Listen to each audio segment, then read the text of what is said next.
My name is Leo.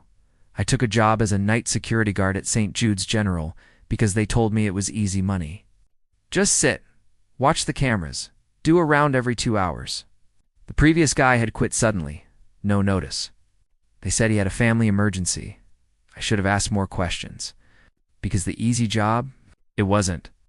This is what happened on my third and final night. This is why I can't sleep anymore. Before we get into this, if you like a story that will genuinely mess with your head, hit that like button and subscribe. It really helps the channel. And stick around to the end. I have a question that I still don't know the answer to. The first night was quiet. Almost too quiet.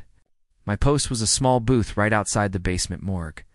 The mortician, Old Man Hemlock, had left by 11 p.m. "Don't go in there after I leave," he'd grunted. The dead deserved their privacy. My rounds were simple. Walk the perimeter of the basement. Check the morgue doors are locked, then back to the cameras.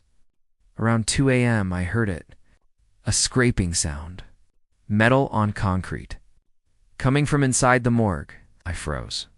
It was probably pipes, right? The building was old. Then I heard it again. Scrape, drag, scrape, drag. Like something heavy was being pulled across a slab. I didn't do my 2 a.m. round. I just sat there, watching the morgue door on the camera until the sun came up. The next day, I was paranoid.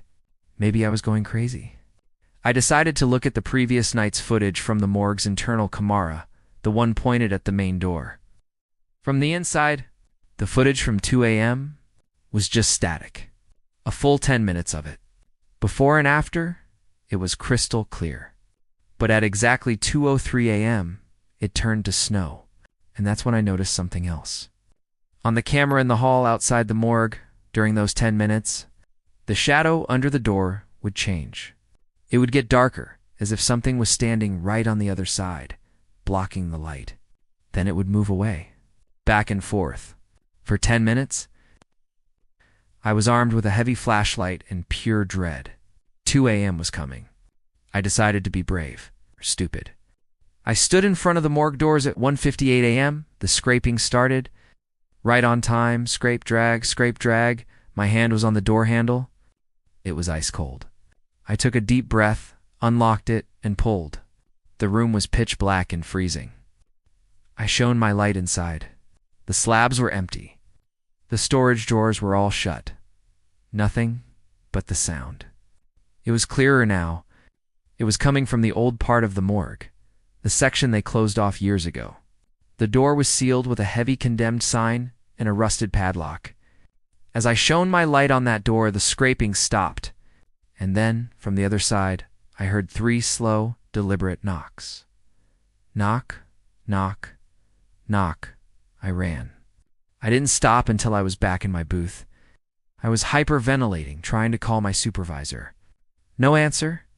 That's when the hospital's PA system crackled to life. A calm, automated female voice. "Code green to the subbasement. Code green. Patient 0. It repeated it twice. Code green.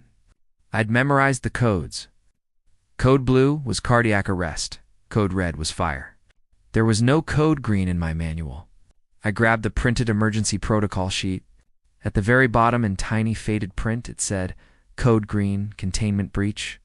Initiate lockdown protocol. Await further instructions." My blood went cold. The lights in the hallway flickered and then died, plunging me into darkness, lit only by the green glow of the security monitors.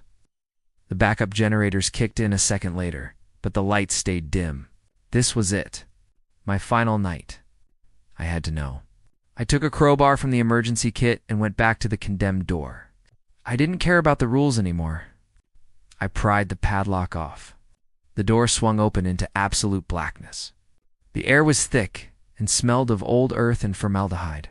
My flashlight beam cut through the dark, landing on a single ancient autopsy slab. And on that slab was a body covered by a yellowed, stained sheet. And it was moving. The sheet was rising and falling with a slow, rhythmic breath.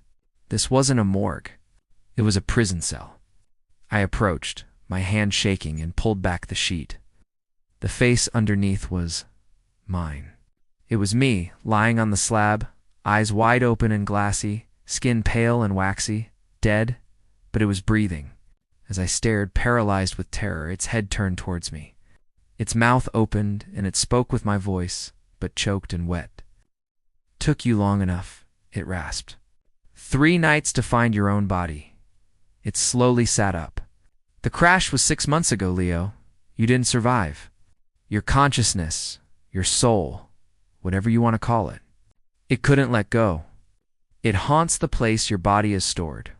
You're not the security guard. You're the patient. Patient zero. The first soul this place ever trapped." I looked down at my own hands. They were slightly translucent. I could see the floor through them. The thing wearing my face smiled. The real guards? They hear you. They see you on the cameras. That's the static. That's the shadow under the door. You're the ghost in your own machine. The door behind me slammed shut. I was locked in the dark with it. The last thing I remember is it reaching for me and a sensation of being pulled, like a vacuum cleaner sucking up my very essence. I woke up here in my apartment. It's daytime. Everything seems normal, but sometimes the lights flicker, and I know it's not over. He's still there, and I think he's found a way out. I think he's here with me. If this story got under your skin, you need to watch this one next about a haunted camera. Share this with a friend and see if they can figure out the truth. And subscribe. I have a feeling there might be more to this story.